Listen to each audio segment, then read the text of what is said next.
చంద్రబాబు నాయుడు గారికి ఒక ముని శాపం ఉంది.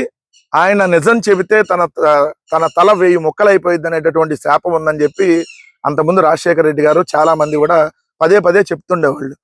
నిజంగా ముని శాపం నిజమేనేమో అని అనిపిస్తుంది. ఎందుకంటే ఒక్కరోజు కూడా ఆయన జీవితంలో నిజం చెప్పినటువంటి దాఖలాలు లేవు. ప్రతిరోజు అబద్ధాలే. అబద్ధాలలో ఈ ప్రపంచంలో మొట్టమొదటి ర్యాంక్ ఎవరికన్నా ఇస్తే చంద్రబాబు నాయుడు గారికి. వాళ్ళ అబద్ధాలు ఆడటంలో, దుష్ప్రచారం చేయటంలో, ఏదైతే కళ్ళార్పకుండా పట్ట పగలేంది అర్ధరాత్రి నిద్రలో కూడా అబద్ధాలు చెప్పగలిగిన క్యాండిడేట్ ఎవడన్నా ఉన్నారంటే చంద్రబాబు నాయుడు ఒక్కడే. నిన్న కూడా 3:30 గంటల పాటు ఏకబిక్కిన అబద్ధాల ఉపన్యాసాన్ని ఇచ్చేశాడు. 3:30 గంటలు బోరు కూడా కొట్ల. ఏది అసలు ఏంద్ర ఇన్ని అబద్ధాలు ఆడుతున్నాడు అనే బోరు కొట్టకుండా భలే రక్తి కట్టి ఇచ్చేశాడు అనమాట అబద్ధాలను. ఏంటి అబద్ధాలంటే 2 ఏళ్లలో పేదలకు 1,50,000 కోట్లు ఇచ్చేశాడంట. 2 ఏళ్లలో పేదలకి 1,50,000 కోట్లు చంద్రబాబు నాయుడు గారు ఇచ్చేశారంట. నమ్మరేంట్రా బాబు, నమ్మాలి మీరు. దాంట్లో లోపలికి వెళ్తే ఆ లెక్కల బొక్కలు భలే బయటకు వస్తాయి. ఏంటి ఆ లెక్కల బొక్కలు అంటే, పెన్షన్ల రూపంలో 68,496 కోట్లు ఇచ్చేశాడంట. ఉన్న పెన్షన్లే తగ్గించేశాడు. Point number 1. ఇస్తానన్న పెన్షన్లు ఇవ్వలేదు 50 సంవత్సరాలు దాటిన వాళ్ళకి. ఇది మోసం. సూపర్ చీటింగ్ చేశాడు. సూపర్ 6 అలా సూపర్ చీటింగ్ అయింది. రెండోది ఇక్కడ చూస్తే భలే కామెడీ అబ్బా. విద్యుత్ సబ్సిడీ రూపంలో అంట 32,800 కోట్లు చంద్రబాబు నాయుడు గారు ప్రజలకి పనిచేశాడంట. విద్యుత్ సబ్సిడీ రూపంలో 32,800 కోట్లు పనిచేశాడంట. నమ్మండి, 20,000 కోట్ల రూపాయలు విద్యుత్ ఛార్జీలు అదనంగా భారం వేసి ఎంత దారుణంగా అబద్ధాలు ఆడుతున్నారు చూడండి. 32,800 కోట్లు విద్యుత్ సబ్సిడీ ఇచ్చేశాడంట. ఎవరికి ఇచ్చావు? ఏ ప్రజలకు ఇచ్చావు? 2, తల్లికి వందనం 20,210 కోట్లు ఇచ్చేశాడంట. 20,210 కోట్లు ఇచ్చాడంట. నమ్మండి, మీరు నమ్మండి. ఎందుకంటే చంద్రబాబు నాయుడు గారు చెప్పే మోసాలను నమ్మాలి మనం. తల్లికి వందనం మొన్న 6,000 కోట్లు 2 దఫాలుగా రిలీజ్ చేసి 3 ఏడాదులకి 1 ఏడాది పూర్తిగా అసలు ఎగ్గొట్టేసి 2025వ సంవత్సరంలో మీరు అమ్మఒడికి రిలీజ్ చేసినట్లు రిలీజ్ చేసిన ఫిగర్ లో కూడా 9 లక్షల మందికి పడకపోగా ఇక్కడ మళ్ళీ 20,210 కోట్లు ఇచ్చేసామని చెప్పి అబద్ధాలు అనమాట. ఇక్కడ చూస్తే చూడండి, మొత్తం దీపం 2 కంటే 3,724 కోట్లు ఖర్చు పెట్టారంట ఇప్పటికి. సో ఇట్లా 1,49,400 కోట్లు ఖర్చు పెట్టేశాం ఈ 2 సంవత్సరాల్లో అని చెప్పి ఒక అబద్ధం. సరే, చంద్రబాబు నాయుడు గారు ఎగ్గొట్టినంతా కూడా చెప్పాలిగా.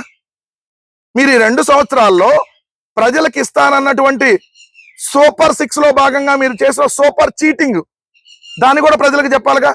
2 లక్షల కోట్ల రూపాయలు మీరు బాకీ పడి ఉన్నారు. 2 లక్షల కోట్ల అక్షరాల 2 సంవత్సరాల్లో. మీరు 1,50,000 కోట్లు ఇవ్వటం కాదు, మీరు ఇచ్చిన హామీలకి 2 లక్షల కోట్లు ఇంకా బాకీ ఉన్నారు. ఎందుకంటే నిరుద్యోగ వృత్తి గుండు 0, 3 ఏడాదులు గుండు 0. ఏదైతే ఆడబిడ్డ నిధి నీకు 18లో భాగం 3 సంవత్సరాలుగా గుండు 0.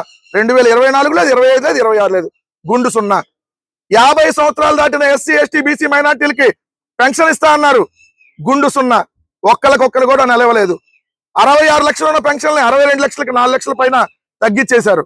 వాళ్ళందరికీ మీరు నెట్ట నిలువున గుండు 0. ప్రతి నెల మీరు గుండు 0. ఇలా మీరు 3 గ్యాస్ సిలిండర్లు ఇస్తా అని 1 గ్యాస్ సిలిండర్లో ఇస్తా, దానికి కూడా డబ్బులు సరిగ్గా ఇవ్వకుండా ప్రజలు మీరు సూపర్ చీటింగ్ చేశారు. ఇవన్నీ కదా మనం మాట్లాడాల్సింది. వీటితో పాటు జగన్ గారు ఇచ్చినటువంటి పథకాలన్నిటికీ కోతేసి ఈరోజు ఆసరా లేదు, చేయూత లేదు, చేనేత నేస్తం లేదు. ఏదైతే జగన్ గారు ఇచ్చినటువంటి పథకాలన్నింటినీ ఆపేసి మీరు సూపర్ 6 సూపర్ 7 అని 143 హామీలు ఇచ్చి ఒక్కదాన్ని కూడా నెరవేర్చకుండా అన్ని నెరవేర్చేసామని చెప్పి అబద్ధాలు ఆడుతా ఉన్నారంటే ఇక మిమ్మల్ని ఇంకా ఎంతలాగా మీరు అబద్ధాలు ఆడుతున్నారు అనేది ప్రజల్ని ఆలోచించుకోమని చెబుతా ఉన్నా. ఇదొకటైతే 2024 నాటికి ఏపీ అప్పు 9.7 లక్షల కోట్లుంటే రాష్ట్రం అప్పులు భరించలేని పరిస్థితికి చేరిందని నీతి ఆయోగ్ నివేదిక ఇచ్చిందంట. అసలు మీరు మనుషులలాగా ఒక్క రోజన్నా మాట్లాడుతున్నారా? ఇన్నిసార్లు అబద్ధాలు ఆడతారు ఇలా. ఇది జగన్ గారు దిగిపోయడానికి 9,74,000 కోట్లు అప్పు ఉందా? అంత దుర్మార్గం. ఇంతకంత మీకు మనిషికి ఒక మాట, గొడ్డుకొక దెబ్బ అని ఒక సామెత ఉంటుంది చంద్రబాబు నాయుడు గారు. మరి మీకు ఎలా చెప్పాలో చెప్పండి.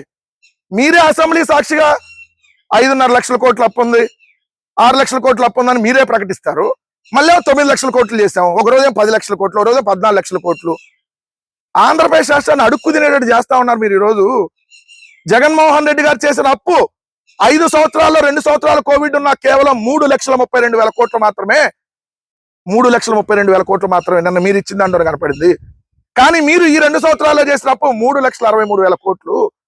మనం ఎన్నికల ముందు చెప్పింది ఏంటి? సంపద సృష్టిస్తా తమ్ముళ్ళు. ఈరోజు మనం చేసింది ఏంది? అప్పులు ముష్టేసా తీసుకోండి తమ్ముళ్ళు. ఇది మనం చెబుతా మళ్ళీ నువ్వు అబద్ధాల శ్వేతపత్రాలని గంటలుగా రిలీజ్ చేస్తూ ప్రజల్ని మోసం చేయటం కాక ఇంకేంటని చెప్పి ఈ రోజు మిమ్మల్ని నిలదీస్తున్నా సిగ్గు ఏమాత్రం కూడా లేకుండా కళ్ళాపకుండా మళ్ళీ అదే అబద్ధాలు చెప్పేటటువంటి కార్యక్రమం నిన్న చేశారనేది దీంట్లో స్పష్టంగా కనపడింది అనేది మాత్రం వాస్తవం.